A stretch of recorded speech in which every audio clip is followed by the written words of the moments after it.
జై సద్గురు ప్రభు మహారాజుకు జై. జై శ్రీ పూర్ణానంద పుల్లయ్యార సద్గురు ప్రభు మహారాజుకు జై. గురు బ్రహ్మ గురు విష్ణు గురుదేవో మహేశ్వర, గురు సాక్షాత్ పరబ్రహ్మం తస్మై శ్రీ గురువే నమః. గురువే సర్వలోకానాం విషజీవరోగిణాం, ఇది సర్వ విద్యానాం శ్రీ దక్షిణామూర్తియే నమః. బృహద్వాదిష్ట సిద్ధాంతం పూర్ణబోధోపదేశికం శ్రీ వెంకటేశ్వర యోగేంద్రం సద్గురుభ్యో నమో నమః. ఆత్మానాత్మ అతీతమనిశం కేవలాత్మోపదేశికం శ్రీ వేముల రామయ్యార్య యోగేంద్రం సద్గురుభ్యో నమో నమః. చరాచరమతీతం చ అచల పూర్ణోపదేశికం శ్రీ పూర్ణానంద పుల్లయార్య సద్గురుభ్యో నమో నమః. పూర్ణబోధ సుధానిధిం పూర్వపుణ్యఫలప్రదం వేదాంతానంద సద్గురుం వెంకటరమణార్య గురుం భజే. పూర్ణానంద పుల్లయార్య పుత్రరత్న మహాగురుం విష్ణానంద విభం దైవం కృష్ణమూర్తి నమో నమః. పరబ్రహ్మానంద వర్షం పరాపర సమాదర్శం జ్ఞానాజ్ఞానచీతానంద శ్రీ అశ్వత్థాయ నమోస్తుతే. సర్వకాలాకాల ప్రత్యక్షం సర్వోత్తమ సుశాశ్వితం విరయితానంద గురుం శ్రీ వెంకటదాసార్యం భజే.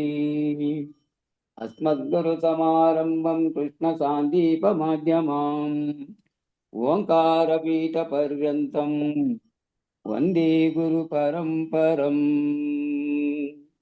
జై సద్గురు ప్రభు మహారాజుకు జై. ఇందుగల గురుభక్త మండలికు జై.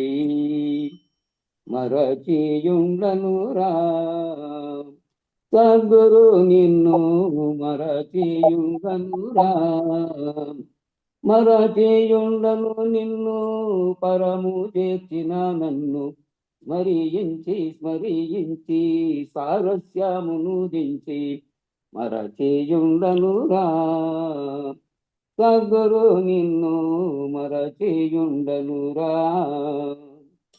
కరము చిరమున చేర్చి కర్ణ భారము ఊది, కరము చిరమున చేర్చి కర్ణ భారము ఊది వెరువలదని చెప్పి వరములిచ్చిన నిన్ను మరచియుండనురా సద్గురు నిన్ను మరచియుండనురా.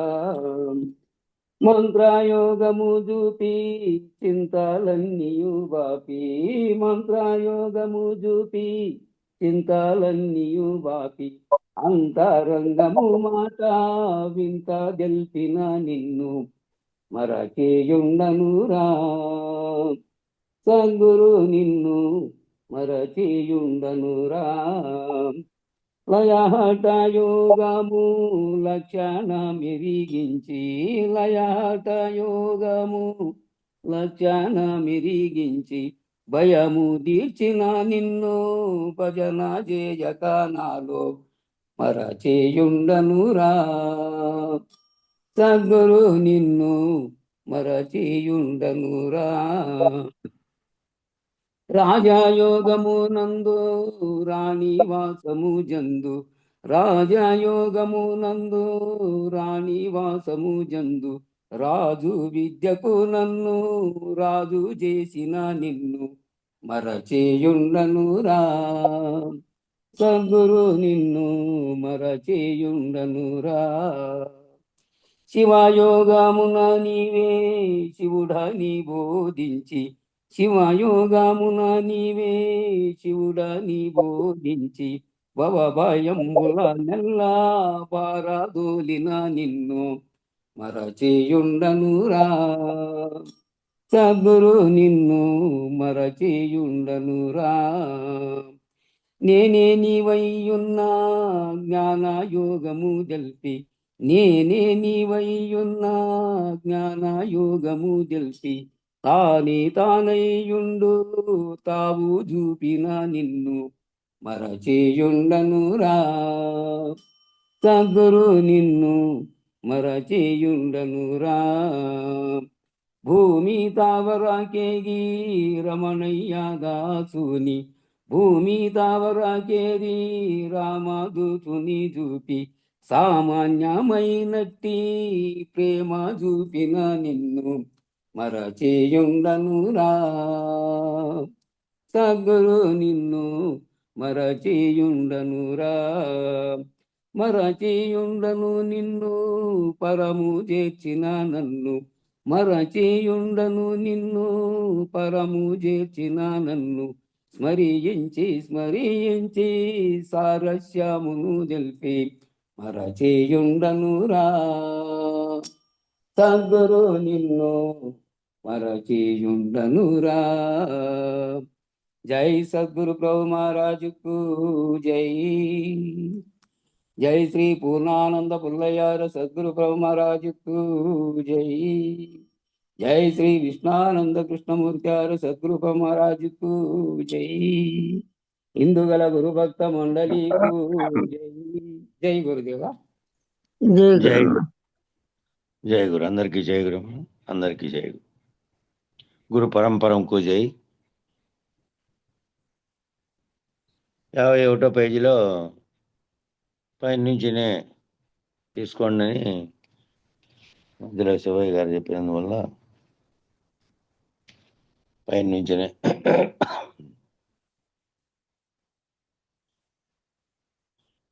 ఎందుకంటే ఇది ఉన్నది అనే పద్ధతిగా బ్రహ్మనిష్ట గురించి చెప్పేదేమో ఒకటి ఓ బోధలో మొదట స్థితి ఏమో ఏది ఉన్నది ఏది లేనిది, మిగిలిన సకల చరాచర జగత్తంతా లేనిది అయితే దాన్ని నడిపిస్తున్న చైతన్యం మాత్రమే ఉన్నదని, అదే బ్రహ్మమని సమిష్టిలో దాన్ని తెలిపినదేమో అద్వైత పద్ధతి.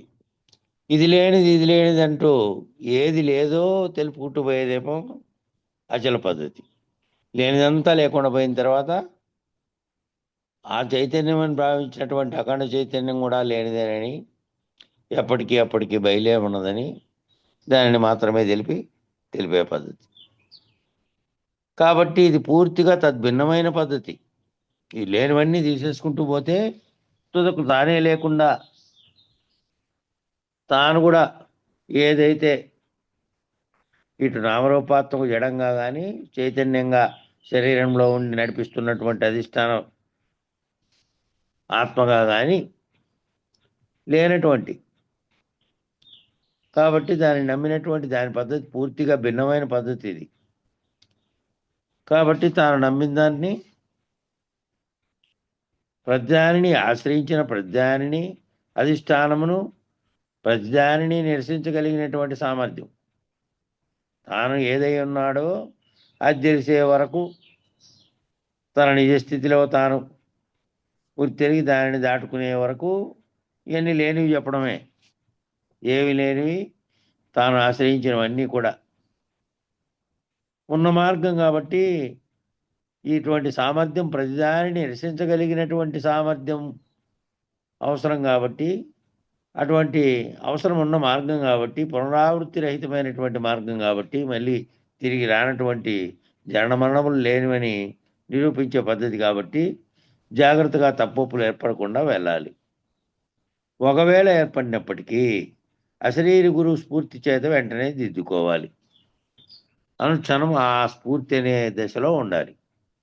అట్లా ఏర్పడినప్పటికీ ఎక్కడైనా కూడా దాన్ని దిద్దుకునేటట్టు అశరీరి గురువు యొక్క స్ఫూర్తి అందుకొని వింటున్న వాళ్ళు దిద్దుకునే దిశలో ఉండాలి అని చెప్తున్నారు.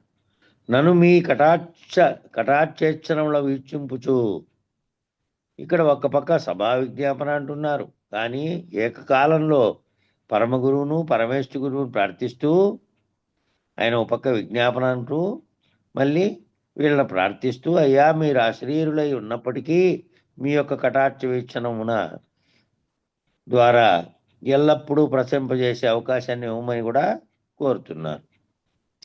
పైన ఉన్న పరంపరలో ఉన్నటువంటి పరమగురులు పరమేశ్వర గురువులను ఆ విధంగా ప్రార్థిస్తూ కింద వింటున్న వారినేమో ఈ విధంగా అడుగుతూ ఉన్నారు. మీరే నా ద్వారా చూస్తున్నారు, నేను చూపు లేని వాడిని, చూసే శక్తి లేని వాడిని, ద్రష్టరహితమైనటువంటి వాడిని, దృక్రహితమైన వాడిని, దృష్టిరహితమైనటువంటి వాడిని. కాబట్టి ఈ చెప్పిస్తున్నటువంటి నాలోకొచ్చి పలికిస్తున్నటువంటి వారు ఎవరో కాదు, పరమేశ్వర గురువుగా పరమ గురువుగా ఎవరైతే వీళ్ళు ఉన్నారో పరంపరలోని గురువులు, వాళ్ళే నాలో ప్రవేశించి ఇదంతా చెప్పిస్తున్నారు అనే భావన చెప్పారు. దృశ్యములతో పని లేనటువంటి వాడిని నేను, ద్రష్ట లేకుండా అయిపోయినా, దృక్రహితమైన దృశ్యరహితము అయిన త్రిపుటి రహితమైపోయినటువంటి వాడు.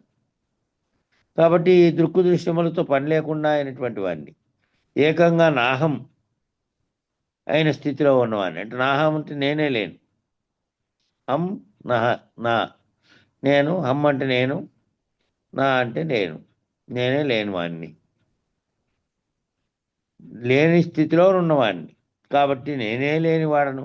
ఎవరెవరైతే మహానుభావులైనటువంటి అశరీర గురువులంతా ఉన్నారో వారందరూ నా ద్వారా ప్రకటితమై,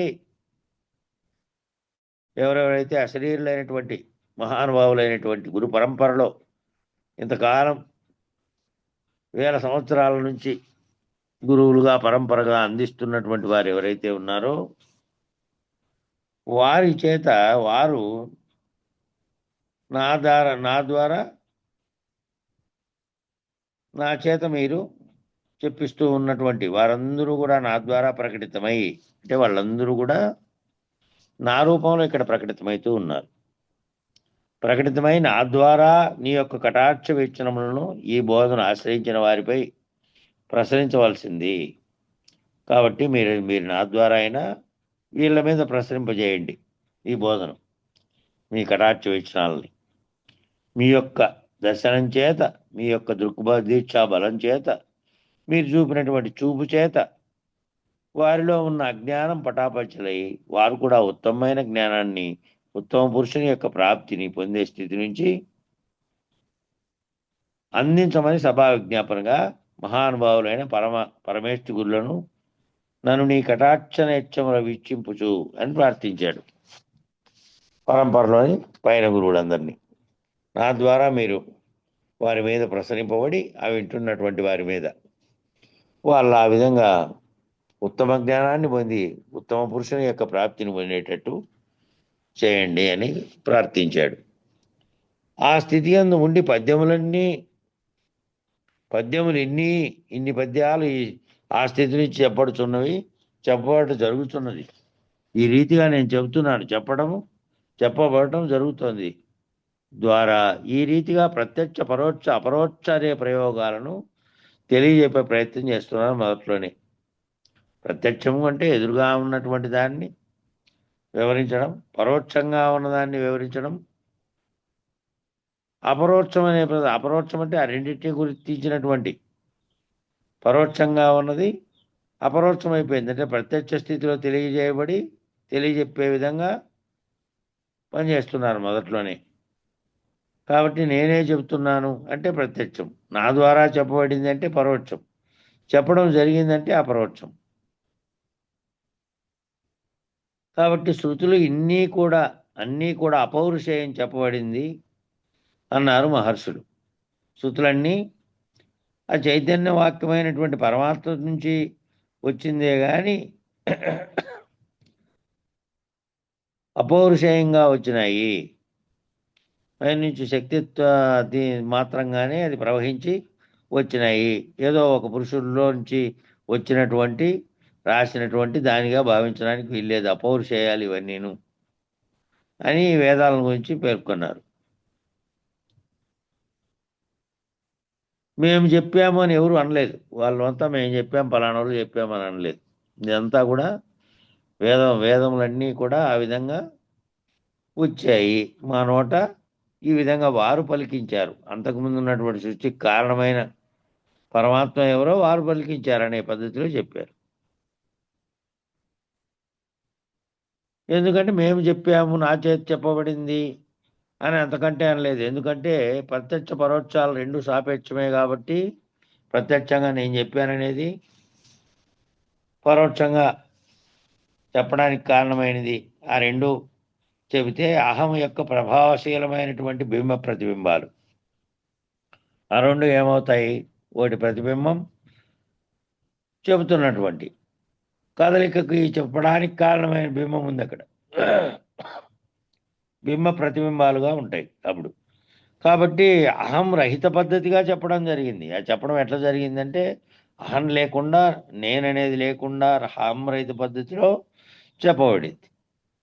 కాబట్టి నేను అక్కడ అహం రహితం అంటే తాను చెప్పేవాడు లేడు. ఆ చెప్పిన దానికి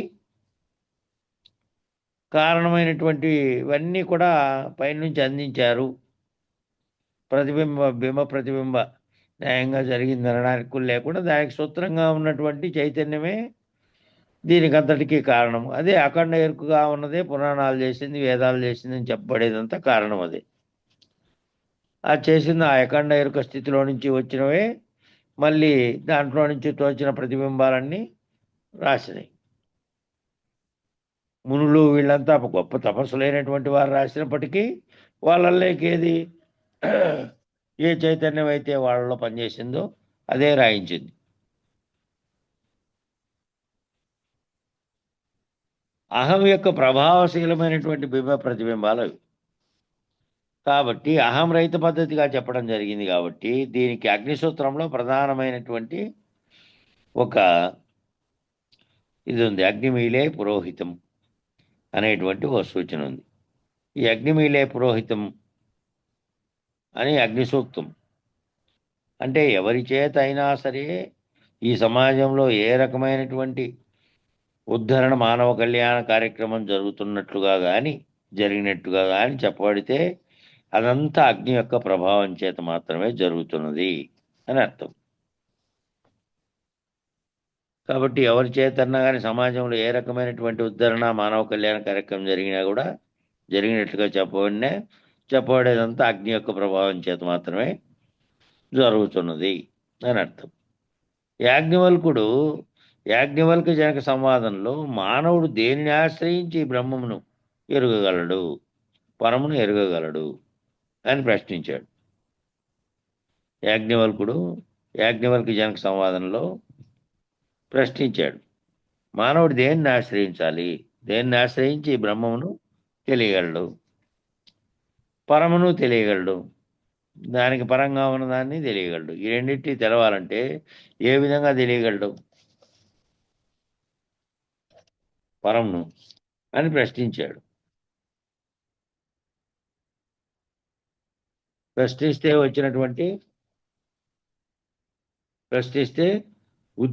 ఉద్గమనము ఉత్క్రమణము చేయడానికి అనుకూలమైనటువంటి అగ్నిని స్వాధీనం చేసుకోమని చెప్పారు. అంటే ఉదాహరణ వాయువు ఎవరికైతే స్వాధీనమైందో వారు మాత్రమే ఉత్క్రమణము చేయ సమర్థులు. అది వాక్ సంయమనంతో ప్రారంభమై ప్రజ్ఞా సంయమనంతో పూర్తవుతుంది.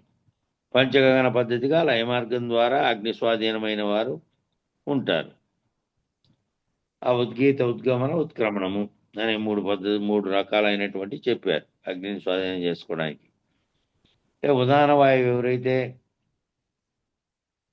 స్వాధీనమైందో వారు మాత్రమే ఉత్క్రమణం చేయ సమర్థులు. అది వాక్ సంయమనంతో ప్రారంభమై నోటితో ప్రారంభమై అది ఈ వాయువుతో పనిచేసేటువంటి శబ్దం రావడానికి కారణమైంది దాంతో చేసి అట్లా ఎవరికైతే స్వాధీనమైందో వాక్ సంయమనంతో ప్రారంభమై ప్రజ్ఞా సంయమనంతో పూర్తి అవుతుంది. వాక్కును సంయమనం చేయడము, తర్వాత ఏ ప్రజ్ఞ అయితే ఉందో ఆ ప్రజ్ఞ తెలుసుకున్న తర్వాత ఆ జ్ఞానం వచ్చిన తర్వాత దాంతో పూర్తి అవుతుందంట. ఇక వాక్కుతో పని లేదు. ప్రజ్ఞ పొందిన తర్వాత ఇంక ఏది వాక్ అంతా కేవలం కింద చెప్పబడుతున్నటువంటిదే. అక్కడ జ్ఞాన సంయోగం జరిగిన తర్వాత తన యొక్క స్థితి తెలిసిన తర్వాత ఆ విధమైన పద్ధతిలో పోతే పూర్తి సంయోగంతో దాంతో ఇది అవుతుంది. పంచగగన పద్ధతిగా లయమార్గం ద్వారా అగ్ని స్వాధీనమైంది అంటారు. అయితే లౌకికమైనటువంటి పంచాగ్ని విద్య కూడా వాచ్యార్థంగా అగ్ని విద్యగా చెప్పబడుతున్నప్పటికీ యథార్థమైనటువంటి దహర విద్యగా చెప్పబడుతున్నటువంటి లక్షణం ఏదైతే ఉందో వారికి చిదగ్ని రూపం అంతా కూడా తెలిసిన వారై చిచ్చక్తిని స్వాధీనపరుచుకొని చైతన్య స్వాధీనత కలిగిన వారే పురోహితులుగా మానవలోక కళ్యాణం కొరకు అశ్లీల గురు సాంప్రదాయ పద్ధతిగా వివరించేవారు ఉన్నారు. ఆ విధంగా ఎవరైతే లౌకికమైనటువంటి పంచాగ్ని విద్య కూడా 5 అగ్నులు, పంచాగ్ని 5 అగ్నులు అనేటువంటి వాక్కు దగ్గర నుంచి లయం వరకు ఎవరైతే తెలుసుకొని ఆ అగ్ని విద్యగా చెబుతున్నప్పటికీ యథార్థమైనటువంటి దహర విద్యగా చెప్పబడుతున్న లక్షణం ఏదైతే ఉందో వారికి చిదగ్ని రూపం అంతా కూడా తెలిసినటువంటి వాళ్ళై చిదగ్ని రూపం చిత్తంలో ఏదైతే మెదులుతోందో దాన్ని గురించి తెలిసిన వారై స్వాధీనపరచుకున్న వారై చైతన్య స్వాధీనత కలిగిన వారై చైతన్యంలో ఏ విధంగా కానీ అది పనిచేసినా కూడా ఆ తీవ్రత దాన్ని స్వాధీనం చేసుకున్నటువంటి వారే చిత్తశక్తిని చిత్తంలో ఉండే శక్తే వాక్ రూపంలో వస్తుంది అనుకోండి. మాట్లాడగలిగే మంత్రాలతో పురోహితులుగా చెప్పబడుతున్నటువంటి వాళ్ళు కానీ వివరించే వాళ్ళు అటువంటి వాళ్ళైనా కూడా ఈ అగ్ని పనిచేస్తేనే అక్కడి నుంచి వచ్చినదే వాక్కుగా వెలువడుతోంది. వాళ్ళు ఆ విధంగా ఇప్పుడు పురోహితులుగా మానవుల కళ్యాణం కొరకు ఉన్నటువంటి అశ్లీల గురు సాంప్రదాయ పద్ధతిగా వివరించేవారు ఉన్నారు. కాబట్టి ఏ గ్రంథరాజములు ఏ కావ్యములు ఏ మానవలో కళ్యాణయుక్తమైనటువంటి విద్యలు వ్యక్తమైనను ఏ రకమైన పెద్ద గ్రంథరాజములు కానీ ఏ పెద్ద కావ్యములు కానీ మానవలో కళ్యాణయుక్తమైనటువంటి విద్యలు వ్యక్తమైనా కూడా అవన్నీ కాలాగ్ని స్వరూపంగా కాలంలో వ్యక్తమవుతూ ఉన్నవి. వాటి కర్త లేడు, కర్తవ్యము లేదు. ఆయా వెలువడే గ్రంథరాజాలన్నీ ఆయా కాలాన్ని బట్టి మానవులో కళ్యాణం కొరకు వ్యక్తమైనవన్నీ కాలాగ్ని స్వరూపంగా కాలంలో వ్యక్తమవుతూ ఉన్నాయి. వాటికి ప్రత్యేకమైనటువంటి కర్త లేడు, కర్తవ్యము లేదు. ఇప్పుడు ప్రత్యేకంగా ఇప్పుడైతే ప్రత్యేకంగా ఈ ఉద్దేశంతో ఇది రాస్తున్న వాళ్ళు ఎవరు? ఇట్లా వ్యక్తి కాదు, దాంట్లోకి వచ్చి పలికిస్తున్నటువంటి గురువు ద్వారా ఈ విధంగా వస్తున్నాయి అన్నారు. ఆ వేదాలు కూడా అవి ప్రత్యేకంగా రాయలేదు. ప్రత్యేకంగా ఏదైతే దాంట్లో పనిచేసిందో ఆ చైతన్యమే అఖండ చైతన్యంగా ఉన్నదే రాయింపజేసింది, వాళ్ళలో పనిచేసి అని అన్నారు. కాబట్టి వాటికి కర్త లేడు, కర్తవ్యము లేదు. కాబట్టి వాటికి పంచభూతములు ఉన్నంత కాలము కల్పాంతం వరకు కూడా వాటి యొక్క ప్రభావం పనిచేస్తూనే ఉంటుంది అని. అవి పనిచేస్తూనే ఉంటాయి అంటే వాటిలో ఆ రాసి పెట్టబడినటువంటి వాటి ఆధారంగానే ఒక్కటొక్కటిగా చేసినప్పటికీ ఆ చెప్పినటువంటి ఆ కవులు వాళ్ళు చెప్పినటువంటి పురాణ ఇతిహాసాలలో వేదాల్లోని వేదసారంను మాత్రమే వేదాంత పద్ధతిలో తీసుకున్నారు. అంతే తప్ప పురాణాల్లో చెప్పినటువంటి వాటిని ఉదాహరణలుగా చెప్పుకోవాల్సిందే తప్ప ఈ విధంగా వేదాల్లో ఉదహరించినటువంటి వాటిని తీసుకున్నట్టుగా తీసుకోలేదు. ఎందుకంటే అవన్నీ కూడా ఇవేమో కవి విశేషం చేత అతిశయోక్తులతో కూడుకొని కూడా పురాణ విషయాల్లోకి వచ్చేయాలకు ఉంది. కాబట్టి అవేమో ఏ కావ్యము ఏ మొదట రాశారో ఏ వేదములు కానున్నటువంటివేమో అవి ఎప్పటికీ ఒకే రకమైనటువంటి దాని అంతరాత్మ పరంగా ఎప్పుడైనా అద్వైతం ఉన్నా ద్వైతం ఉన్నా విశిష్టాద్వైతం ఉన్నా ఆ మూడు లేకపోయినప్పటికీ అంతకుముందు ఆ మూడు లేకుండా కేవలం ఏదో దాన్ని మొక్కుతూ ఏదో ఒక ఆధ్యాత్మిక జీవితంలో మనిషి జీవించిన స్థితిలో నుంచి అనేక మంది మునులు తపస్సు చేసిన కాలం నుంచి అనేక వెలువడ్డానికి కారణం నుంచి అన్నిటికీ కూడా సరిపోయేటువంటి భావ పరంపర అందులో ఉంది వేద పద్ధతిలో. ఇవన్నీ కాలానుగుణంగా వచ్చినవి. కాబట్టి వాటికి పంచభూతములు ఉన్నంతకాలం కల్పాంతం వరకు కూడా వాటి యొక్క ప్రభావం పనిచేస్తూనే ఉంటుంది అని నిర్ణయాన్ని చెబుతూ పద్యములన్నీ తప్పొప్పులేర్పడ దిద్దుండని, ఈ పద్యాలన్నీ కూడా తప్పొప్పులు ఒకవేళ ఏర్పడితే దిద్దమని అనే సూచనను కాలాగ్ని కొరకు సూచిస్తున్నారు. కాలాన్ని బట్టి ఒకవేళ ఇందులో చెప్పబడిన అంశాలలో ఏదైనా భావం కాలానుగుణంగా గనక మార్పు చెంది ఉంటే దాని ప్రకారం దిద్దండి, దిద్దుకోండి, మీరెవరైనా తెలిసిన వాళ్ళు దిద్దండి అనేది కాలాగ్ని కొరకు సూచిస్తున్నారట. కాలానుగుణంగా మార్పు జరిగి ఉంటే 10వ కందార్థం చెప్పన్నా.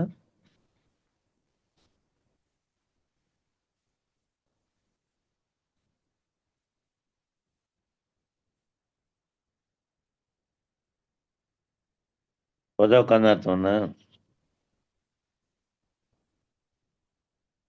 ఎవరు ఆన్లో పెట్టుకున్నట్లే. ఉన్నారా?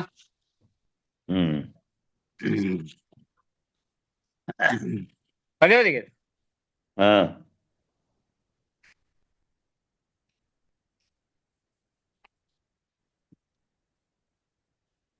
వినిమేది దిద్దుండని పనిబడి ప్రార్థించనేల పరుసము నిన్ను మిట్లనునే స్వర్ణము జయమని తనకై తానవును సన్నిధాన మందుంటే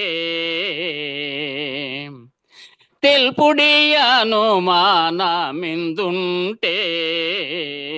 మనవి చేసునే పాలిమ్మని లేగ తల్లికి తనకై తానిచ్చును దయచేసి తా సన్నిధానమందుంటే తెల్పుడియాను మానమిందుంటే. జై గురు. జై గురు. ఈ కందార్థములను మీరు విని సరిదిద్దవలైనని ప్రాధేయపూర్వకంగా పని పూనుకొని నేను ప్రార్థించిన అవసరం లేదు. ఈ కందార్థాలన్నీ మీరు వినండి అని విని సరిదిద్దవలనని ప్రాధేయపూర్వకంగా పని పూనుకొని నేను మిమ్మల్ని ప్రార్థించే అవసరం లేదు. ఎందుకనగా పరసవేది సన్నిధి అందున్న ఇనుము నన్ను బంగారం చేయమని కోరున ఈ నిర్ణయం నందు ఏమైనా అనుమానం ఉంటే విజ్ఞానవంతుడు తెలియజేయవచ్చును. పరసవేది అనేది ఏమిటి అంటే లోహాన్ని ఏ లోహమైనా సరే ఆ లోహం దాని దగ్గరికి వస్తే దాన్ని బంగారంగా మార్చేదాన్ని పరసవేది అని పేరు. అట్లా పరసవేది అనే దాని దగ్గరికి పోయి ఇనుము ఉంది అందనుకో, నన్ను బంగారం చేయమని అది కోరాల్సిన పనిలే. ఏ సన్నిధానంలో ఉందో ఆ సన్నిధానం యొక్క ప్రభావం దానిపై పడి అది కూడా బంగారంగా మారుతుంది. కాబట్టి ఇదిను గాక లేగదూడ పాలిమ్మని తల్లిని కోరకపోయినను తన సన్నిధానమందున్నటువంటి దూడకు దయతో ఆవు స్వయంగా పాలించుతున్నది. ఆవు ఉందనుకో, దూడ ఉంది, ఆ ఆవు దూడ పాలిమ్మని తనకు తాను అడగాల్సిన పనే లేదు. అది ఆ పాలిమ్మని తన యొక్క బిడ్డ దూడ ఆ ఆకలిని అర్థం చేసుకొని అదే స్వయంగా పాలిస్తుంది. అదే పద్ధతిగా నా గురుమూర్తిని అంతఃకరణమున నిలుపుకొని ఆ దూడ ఏ విధంగా పాలిమ్మని అడక్కపోయినప్పటికీ తల్లి తనకు తానుగా ఆ బిడ్డకు పాలెట్టిస్తోందో అట్లా నేను ఏ విధంగా నా గురుమూర్తిని అంతఃకరణమున నిలుపుకొని నా అంతఃకరణంలో నా గురుమూర్తిని నిలుపుకొని వారి సన్నిధానమునందు ఈ గ్రంథం రచించినాను. వారి సన్నిధానంలోనే నా అంతఃకరణలో నా గురుమూర్తిని కూర్చోబెట్టుకొని ఈ గ్రంథాన్ని రచించిన. అందువలన సలక్షణముగా ఉండగలదు. ఇది సలక్షణంగా ఉంటుంది. దీనిని ఇతరులు దిద్దవలసిన అవసరం ఉన్నదని భావము. ఇతరులు ఏం దిద్దవలసిన అవసరం ఉంటే ఆ మొదట్లో చెప్పారు. నేను ఈ విధంగా పెద్ద పెద్ద లాక్షణికులైనటువంటి కవిత్వ వ్యాకరణ మార్గాలు తెలిసినటువంటి గొప్ప కవి పండితుని ఏమి కాదు. కాబట్టి అటువంటివి ఏదైనా ఉంటే దిద్దండి. కానీ ఏది ఆ వ్యాకరణ పద్ధతిగా ఉన్నటువంటి పదాల్లోని తప్పొప్పులను. ఎందుకంటే నేను కవిని కాదు, గొప్ప కవిని ఏమి కాదు నేను అన్నట్టు ఆయన చెప్పుకున్నాడు. కానీ వేదాంత పద్ధతిలో చూస్తే అంతఃకరణములో వాళ్ళ యొక్క గురువును నిలుపుకొని ఆయన వాళ్ళ భావాన్నే తన నోట్లో పలికించినాడు కాబట్టి దీంట్లోనేమి దిద్దాల్సిన అవసరం ఏమీ ఉండదు.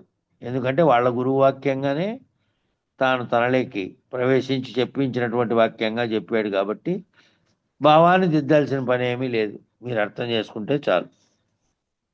అంతా ఆయనే వాళ్ళ గురుమూర్తి కరుణ చేత చెప్పాడు. 2 ఉపమానాల ద్వారా ఒకే పద్యంలో స్పష్టంగా అందజేస్తున్నారు. 2 ఉపమానాలు ఇచ్చారు. ఆ 2 ఉపమానాల ద్వారా ఒకే పద్యంలో ఏం స్పష్టం చేస్తున్నారంటే, పై పద్యంలో మిమ్మల్ని అందరినీ విని మీరు అశరీర గురు సంపారంపర్యం లేని వారైతే తప్పులుంటే దిద్దమని అడిగారు. మీరు అటువంటి సాంప్రదాయంలో ఉన్నటువంటి వారైతే అశరీర సాంప్రదాయంలో తప్పులుంటే దిద్దమని అడిగారు కదా. ఇలా ప్రార్థించడం ఎందుకని మీరు అనుకుంటున్నారేమో అని 2 ఉపమానాల ద్వారా ఇది చెప్పే ప్రయత్నం చేశారు. పర్సువేద్ అనేది ఒక ఉపమానం చెప్పారు. ఇనుమును బంగారంగా మార్చగలిగేటటువంటిది అది. ఎలా అవుతుందంటే ఆ పర్సువేద్ అనే విజ్ఞానం ఉన్నవారు ఇనుమును బంగారంగా మారుస్తారు. ఎలా మారుస్తారయ్యా అంటే ఏమీ ప్రక్రియలు ఉండవు. దాని పక్కన దీని పక్కన దానిని పెడితే చాలు, ఇది అది అయిపోతుంది అన్నారు. మార్చే శక్తి ఆ పర్సువేద్ అనే దాంట్లో ఉంది కాబట్టి దాని పక్కన పెడితే చాలు. ఇది ఇంకో ఉపమానం కూడా చెప్పారు. లేగదోడ తల్లిని పాలిమ్మని అది అడగదు, అడగకపోయినప్పటికీ దాన్ని చూస్తానే గ్రహిస్తుంది. తల్లికి హృదయంలో మాతృత్వం ఉప్పొంగి క్షీరధారలను వర్షింపజేస్తుంది. ఆ లేగ యొక్క స్పర్శ చేత ఆమెలో మాతృత్వం ఉప్పొంగుతుంది. దాన్ని పోషించగలిగే సామర్థ్యం ఆ తల్లి గోమాతలో ప్రకటితమవుతుంది.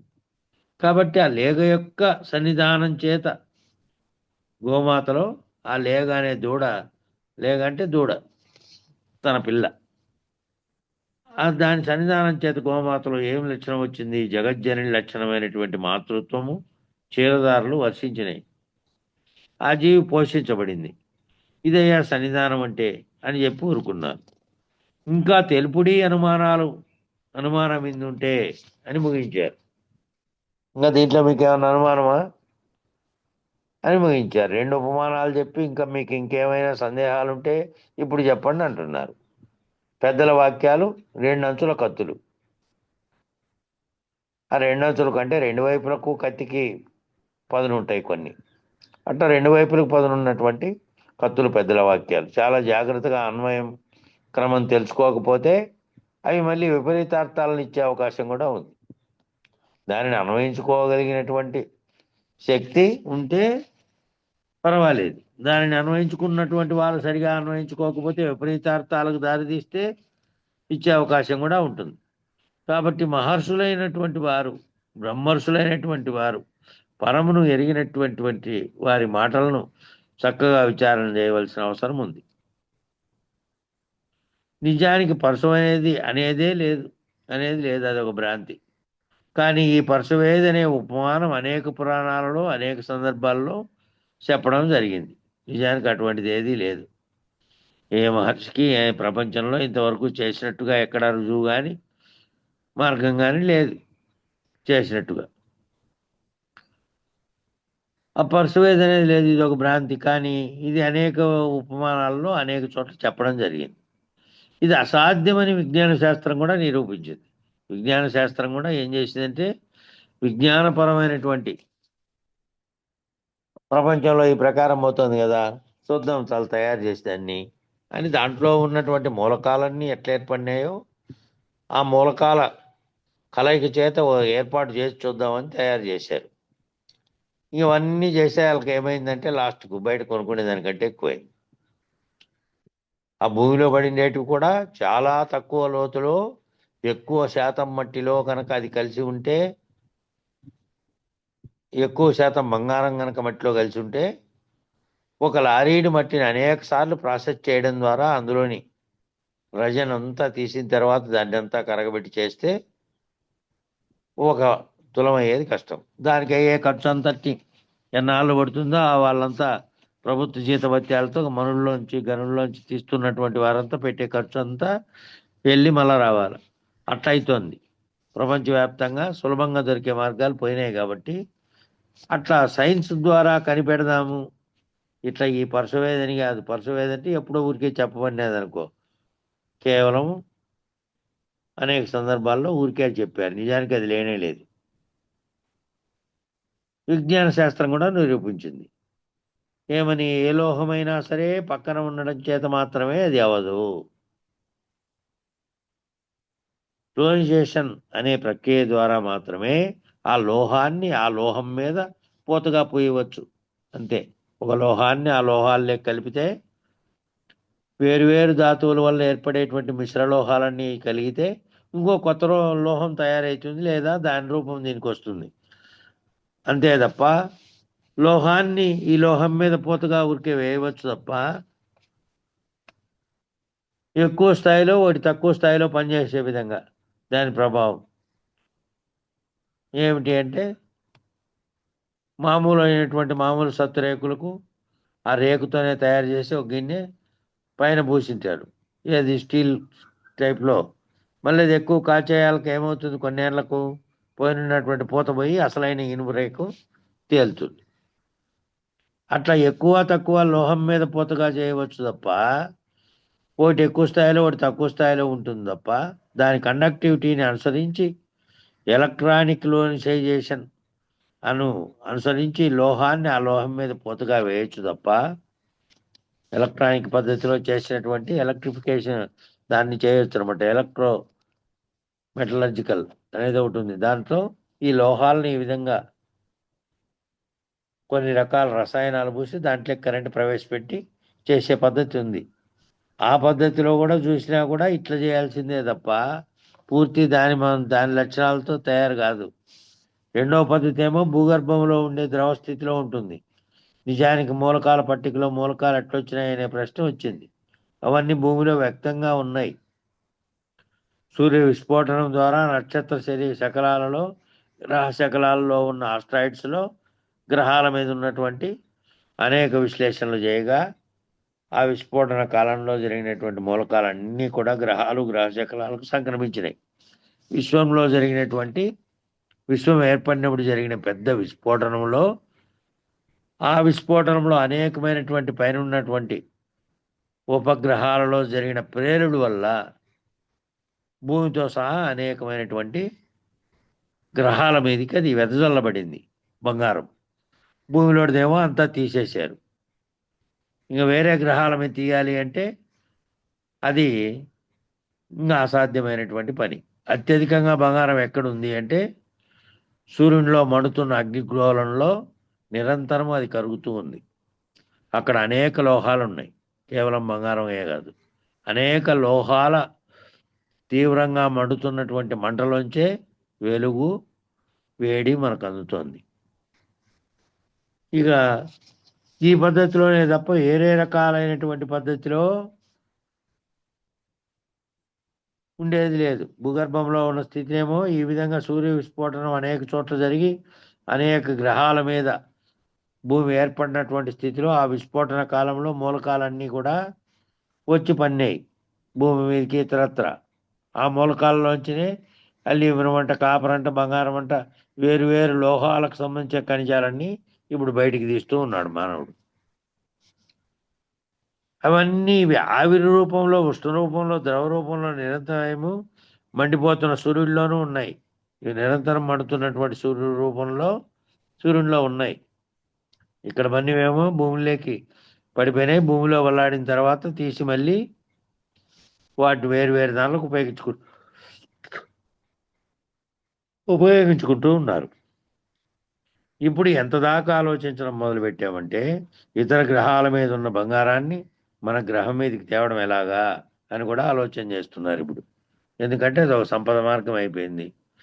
ఏ దేశం బాగా తొందరగా కనుక్కొని అది ఇక్కడ తెస్తే అనే ఆలోచన కూడా చేస్తున్నారు. చాలామంది మానవులకు ఆ విధంగా ఉన్నాయి. వేరే గ్రహాల మీద దొరికేటి కూడా నాకే కావాలనే స్థితికి ఎదిగిపోయి ప్రపంచ ఆధిపత్యం కోసం అరువులు చేస్తున్నారు. ఈ కనిపెట్టిన దాన్ని ఏం ఉపయోగించుకోవాలి, ఎట్లా ఉపయోగించుకోవాలి, ఈ ర్యాకెట్లు ఉపయోగించుకొని ఆడుండేది ఎట్లా తెచ్చుకోవాలి, ఈడుండేదంతా చాలలే, భూమి మీద ఉండేది ఎక్కడెక్కడ ఉండేటివి ఎలా తెచ్చుకోవాలో ప్లాన్లు వేసేటువంటి స్థితికి ఎదిగాడు మానవుడు. వేరే గ్రహాల మీద దొరికేటివి కూడా నాకే అని చెప్పే స్థితికి ఎదిగిపోయి ప్రపంచ ఆధిపత్యం కోసం అరువులు రాస్తున్నట్లే ఇప్పుడు ప్రపంచ ఆధిపత్యం కోసమే ఈ యుద్ధాలు వచ్చినాయి. ఆధిపత్య ధోరణి లేకుండా ఏ దేశానికి ఆ దేశాలకు హక్కులు ఉండాలి అని 2 సార్లు చట్టాలు రాసుకున్నారు. మొదటిదేమో మొదటి ప్రపంచ యుద్ధం తర్వాత మొదటి ప్రపంచ యుద్ధమేమో పూర్తిగా అది ఆ యుద్ధంలో ఏమో అనేక దేశాలు ఎవరికి బలం కలిగింటే వాళ్ళంతా ఒక రకంగా మొదటి ప్రపంచ యుద్ధ సమయానికి సంబంధం లేకపోయినప్పటికీ బ్రిటిష్ వాళ్ళు కొన్ని దేశాలని ఆ యుద్ధంలోకి దింపాయి. దాంతో ఏమేర్పడింది, అది యుద్ధం అయిపోయిన తర్వాత ఇలా యుద్ధం చేసుకోకూడదు, దీనివల్ల ప్రాణహానే కాక ప్రపంచవ్యాప్తంగా ఇంతమందికి నష్టం జరుగుతుందని లీగ్ ఆఫ్ నేషన్స్ అనే సంస్థను ఏర్పాటు చేశారు. దాన్ని తెలుగులో నానాజాతి సమితి అని పిలుస్తారు. అది మొట్టమొదటి ఏర్పడింది 1919లో. 1919 నుంచి జరిగింది. అది 4 సంవత్సరాల పాటు యుద్ధం. దాని ఫలితంగా ఏర్పడిందే అది నానాజాతి సమితి. మళ్ళా రెండో ప్రపంచ యుద్ధం ఏర్పడితే మళ్ళా రెండో ప్రపంచ యుద్ధంలో ఆధిపత్యం ఒక పక్క, మళ్ళీ జాతి విద్వేషం ఒక పక్క ఏమో నాజీలకు వ్యతిరేకంగా జర్మనీ ఆయన కోరిండేది. ఈ విద్వేషాల వల్ల వచ్చినటువంటి యుద్ధంతో ఆ యుద్ధాలతో ఏమైంది, చితికిపోతే మళ్ళీ ఏం పెట్టుకున్నారు, ఐక్యరాజ్య సమితి అని మళ్ళా అందులో సభ్యత్వం చేరి డబ్బులు కట్టి దానికంతటికి ఒక సంస్థను ఏర్పాటు చేసి దానికంతటికి అంతర్జాతీయ న్యాయస్థానం ప్రపంచ దేశాల్లో ఏ దేశము మా దేశంలో పాల్గొనేదే మాదే న్యాయము అని వాదించకుండా అంతర్జాతీయ న్యాయస్థానం ఒకటి పెట్టి అన్నీ రాసుకున్నారు. ప్రతి చిన్న దేశమైనా సరే దాని హక్కులు దానికి ఉంటాయి, ఒకరి సార్వభౌమత్వంలో ఒకరు జోక్యం చేసుకోకూడదు అని. ఆ దేశం యొక్క సార్వభౌమత్వం అది. ఇన్ని రాసినా కూడా యుద్ధాలు తప్పుతున్నాయా? తప్పట్లే. ఎందుకు తప్పట్లేదు అంటే ఆయిల్ యుద్ధాలు, నూనె కొరకు యుద్ధాలు ప్రపంచవ్యాప్తంగా ఏ దేశంలో ఎక్కువది ఉందో అది ఎక్కువ ధరకు అమ్ముకోవాలి, అది ఆధిపత్యం చలాయించాలనేటువంటి ధోరణి. అట్లా ఎంత దాకా ఆలోచిస్తున్నారు మనోళ్ళు అంటే ఇతర గ్రహాల్లో ఉన్నటువంటి బంగారం తెచ్చుకోవాలి అనే స్థితికి ఎదిగిపోయి ప్రపంచ ఆధిపత్యం కోసం అరులు దాస్తున్నటువంటి ఈ కాలంలో పరుసవేది గురించి మళ్ళీ ఇక్కడ స్పర్శిస్తున్నారు. అది ఉదాహరణకు తీసుకోవాల్సిందే తప్ప అనే పరుసవేది అనేది నిజానికి లేనే లేదు, ఏ కాలమందులా కూడా లేదు, ఏ కాలంలోనూ చేయబడినట్టుగా చేసినట్టుగా కూడా లేవు. అది ఎక్కడో వాడారు కవులు, దానిని ఉదాహరించుకొని దానిని మనం ఉదాహరణకే తీసుకోవాలి తప్ప నిజం చేయడానికి వీల్లేదు. దేని స్పర్శ మాత్రం చేత, దేని సన్నిధానం చేత ఇనుము బంగారం అవుతుందో ఇక్కడ శిష్యుడు ఇనుము, గురువేమో బంగారం. అట్ల పోలికతో తీసుకోవాల్సిందే. గురువు బంగారం స్థితిలో ఉన్నాడు అంటే అన్ని రకాల మలినాలు ఏ దాంట్లో ఏ లోహంలో అయితే పోయి ఉంటాయో, ఏ మలినము లేకుండా ఉన్నటువంటి లోహం ఏదైతే ఉందో అదే బంగారం. దాంట్లో ఆ మలినాలన్నీ లేవు. మలినాలన్నీ కూడుకొని ఉంటే ఇనుము రీతిగా, ఉక్కు రీతిగా, అల్యూమినియం రీతిగా వేరు వేరు మలినాలతో కలిసే భూమి మీద ఉన్న మలినాలతో అది తయారై ఉంటుంది. ఆ రీతిగా బంగారం ఏమో మలినాలు లేనటువంటి స్థితిలో ఉంది.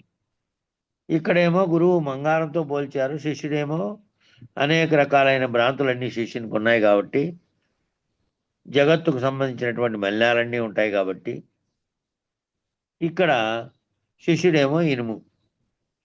కాబట్టి ఆ గురువు యొక్క బంగారం అనే దానికి సమీపం లేకపోతే ఈ శిష్యుడు ఆ సామీప్యంలో ఉన్నందుచేతనే ఆ గురువు అనే బంగారం యొక్క వాక్యం విని ఈయనటువంటి భ్రాంతులన్నీ తొలగించుకొని తాను ఆ విధమైనటువంటి బంగారంగా మారగలడు. గురువు గారేమో సూర్యుడు, శిష్యుడేమో నిస్తేజమైనటువంటి గ్రహం. ఈ నిస్తేజమైనటువంటి గ్రహము ఆ గురువు గారి యొక్క విస్ఫోటనం వల్ల ఏర్పడింది అనే నిర్ణయాన్ని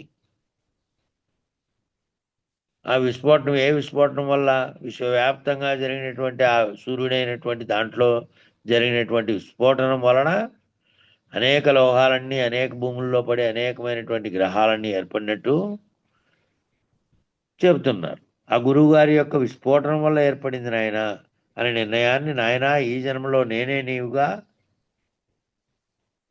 పుట్టాను, నేనే నీవుగా పుట్టా అని అశరీర గురుకరణ చేత శిష్యునిలో స్ఫూర్తిని నింపుతున్నారు.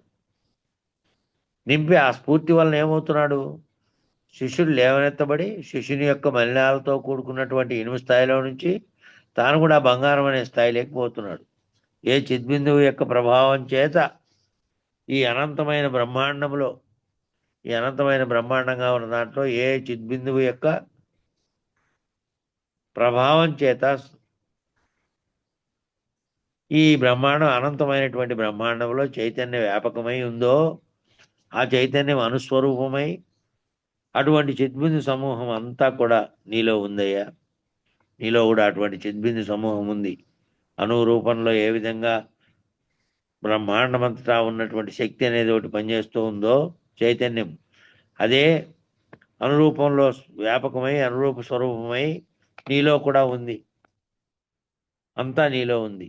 నీవు కూడా ప్రకాశ స్వరూపుడువే, చిదగ్ని స్వరూపుడువే, సత్స్వరూపుడువే.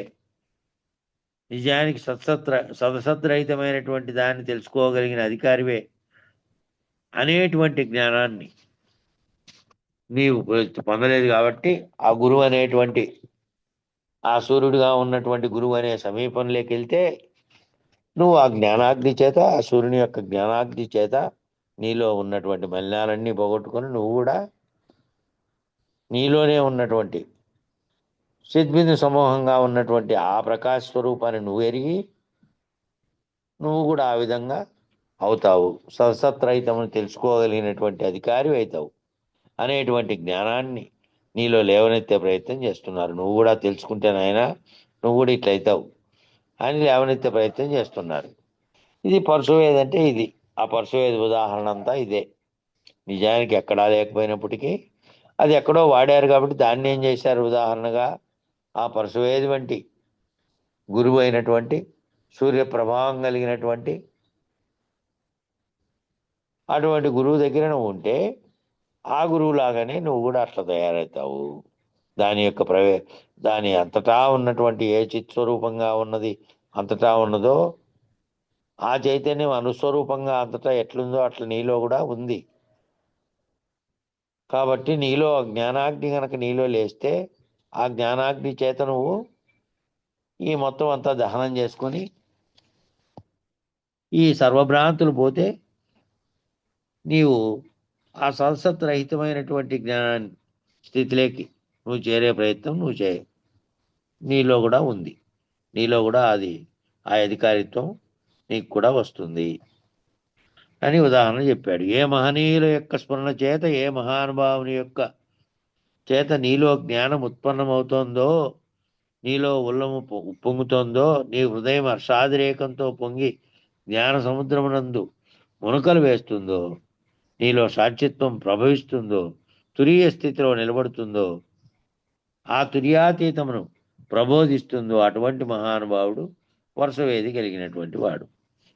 వర్షవేది కలిగిన గురువు ఎవరు అంటే చెప్తున్నారు. ఏ మహనీయుల యొక్క స్మరణ చేత, అంతకుముందు ఉన్నటువంటి మహనీయులంతా ఇప్పుడు కృష్ణప్రభువు చెప్పారే, పరమగురు, పరమేష్ఠ గురు, స్వగురు, పరమగురు, పరమేష్ఠ గురు అనేటువంటి మహనీయులంతా కూడాను పరంపరగా వచ్చినటువంటి వాళ్ళ స్ఫురణ చేత, ఏ మహానుభావుని యొక్క చేత నీలో జ్ఞానము ఉత్పన్నమవుతుందో, నీలో జ్ఞానం ఉత్పన్నమై అజ్ఞానం పోతుందో, నీలో ఉల్లం ఉప్పొంగుతుందో, నీ హృదయంలో సంతోషాతిరేకంతో పొంగి జ్ఞాన సముద్రంలో మునకలు వేస్తుందో, ఆ జ్ఞాన సముద్రమైన దాంట్లో మునకలు వేయాలంటుందో, అటువంటి గురువు దగ్గర నువ్వు చేరితే నీలో సాక్షిత్వం ప్రభవిస్తుందో.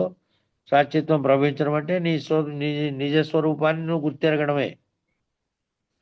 నీలో సాక్షిత్వం ప్రభవిస్తుందో, తురీయ స్థితిలో నిలబెడుతుందో, నేను తురీయ స్థితిలో మూడవస్థలకు అతీతంగా ఉన్నటువంటి స్థితిలో నిలబెడుతుందో, మళ్ళా ఆ తర్వాత తుర్యాతీతమును ప్రబోధిస్తుందో, తురియ స్థితిలో మూడవస్థలకు అతీతంగా ఉన్నటువంటి అన్నిటినీ గుర్తెరుగుతున్నటువంటి సాక్షిగా నువ్వు ఉంటే తుర్యాతీతమైనటువంటి దాన్ని కూడా ప్రబోధించి ఆ అవతల స్థితికి చేరగలిగితే అవతల నువ్వు గురువు ఇద్దరు లేనటువంటి స్థితిలో అప్పుడు ఇద్దరుగా లేరు, ఒకరు ఇనుముగా ఒకరు బంగారంగా లేరు, రెండు బంగారం అయిపోయినాయి. ఇంకా రెండు బంగారం అయిపోయిన తర్వాత ఇక అటువంటి స్థితి ఆ పోల్చబడినటువంటి అటువంటి మహానుభావుడే ఈ పరశువేదనే కలిగిన వాడు. పరశువేద ఏం కలిగాడంటే ఆయన దగ్గర జ్ఞానాగ్ని ఉంది అంతే. జ్ఞానాతీతమైనటువంటి స్థితిలో ఉండి మళ్ళీ నీకు బోధించడానికి ఈ విధంగా చెప్పబడినటువంటి వాడు. పరంపర పరంగా వాళ్ళందరూ ఆయన చేత ఏ మహానుభావం లేక వాళ్ళంతా ప్రవేశించి చెప్పించారో అటువంటి స్థితి కలిగినటువంటి వాడు.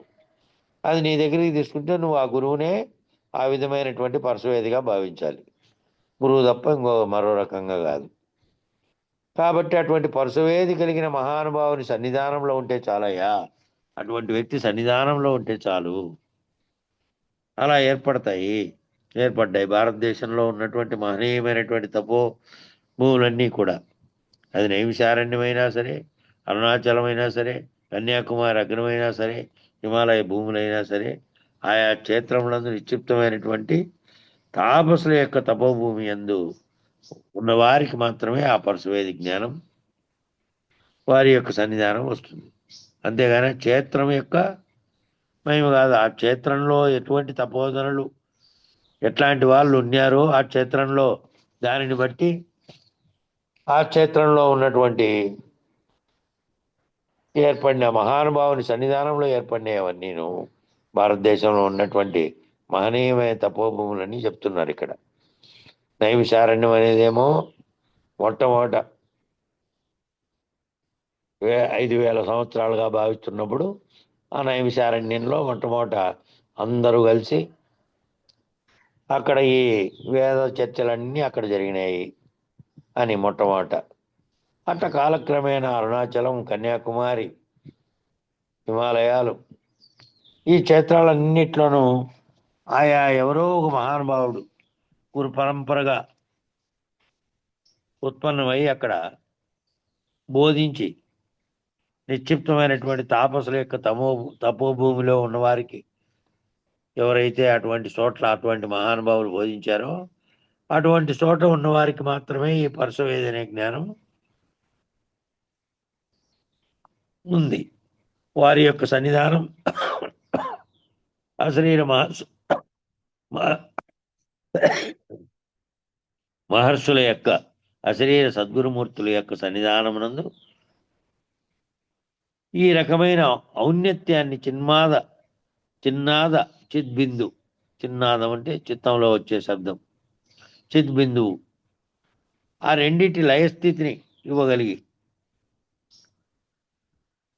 బిందువు నాదము లయమైనటువంటి స్థితిలో ఇవ్వగలిగేటువంటి ఐక్యస్థాస్థితి సిద్ధిని మించగలిగేటటువంటి మహనీయులు ఉన్నటువంటి భారతావనిలో అటువంటి ఐక్యతా సిద్ధి చిద్బిందు చిద్నాదం ఆ రెండింటిని లయం చేయగలిగే స్థితిని ఐక్యతా సిద్ధిని మించగలిగేటువంటి మహనీయులు, దాన్ని కూడా మించినటువంటి వారు.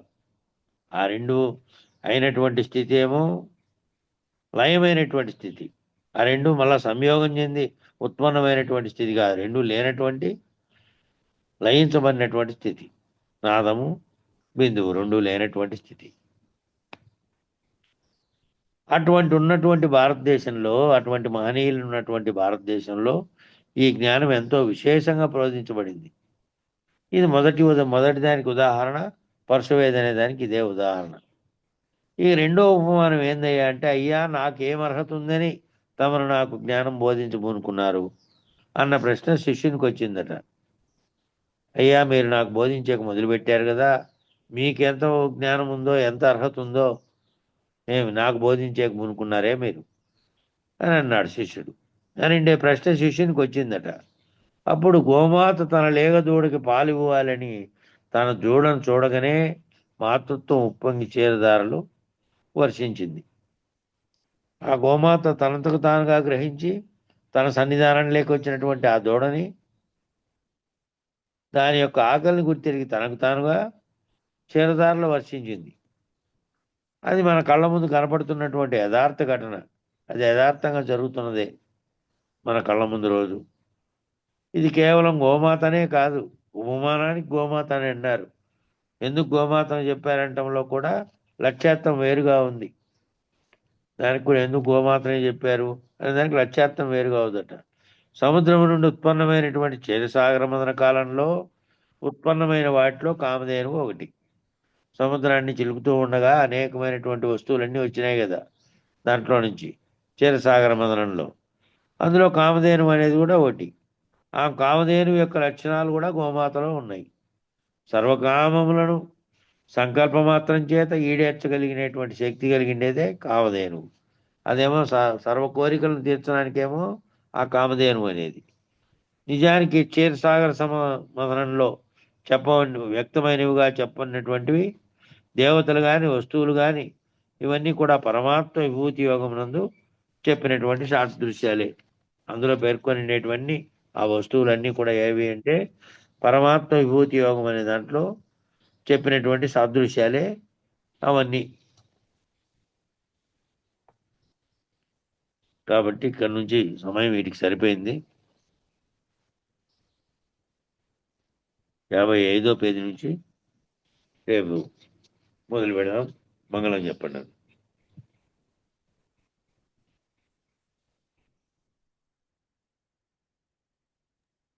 వెంకటేశప్ప. మంగళం చెప్పి వెంకటేశం.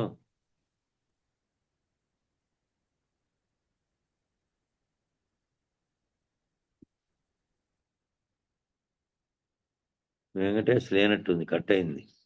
జై సద్గురు ప్రో మహారాజుకు జై. మంగళం మహానుభావ మంగళం పరమ ప్రభో మంగళం పరిపూర్ణ రూప మంగళం గుణగణ విభో. మంగళము నీకు గురువరా మంగళము పాహి పాహి ముని జన వినుత. మంగళము సుజన రక్షక మంగళమో దేవదేవా మహనీయ గునుమా. మంగళహారతి మదినందు కొనుమా. మంగళమిత్తిమి మహాదాంకారంబును బంగారమను హృదయ పళ్ళెరామున నుంచి. నింగి నేలకు నెలగుతుండిన నెరుకని కర్పూరమునుగొని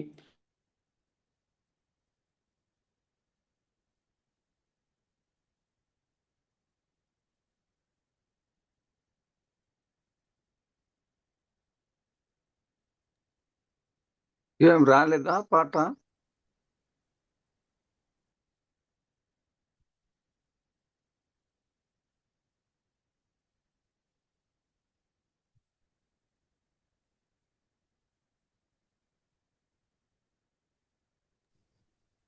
ఏమది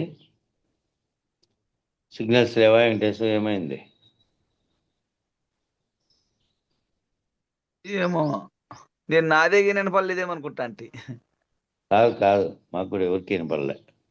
వాడు ఆ ఏరియాలో, ఆయన ఫోన్ ఉండే ఏరియాలో సిగ్నల్స్ పోయినా కూడా వినపడదు.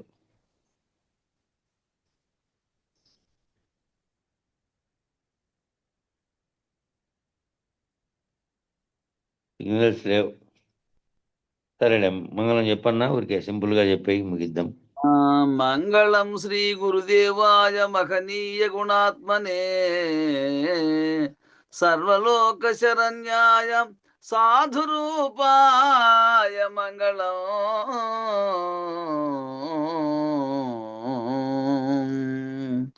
జై శ్రీ సద్గురు ప్రభు మహారాజుకు జై.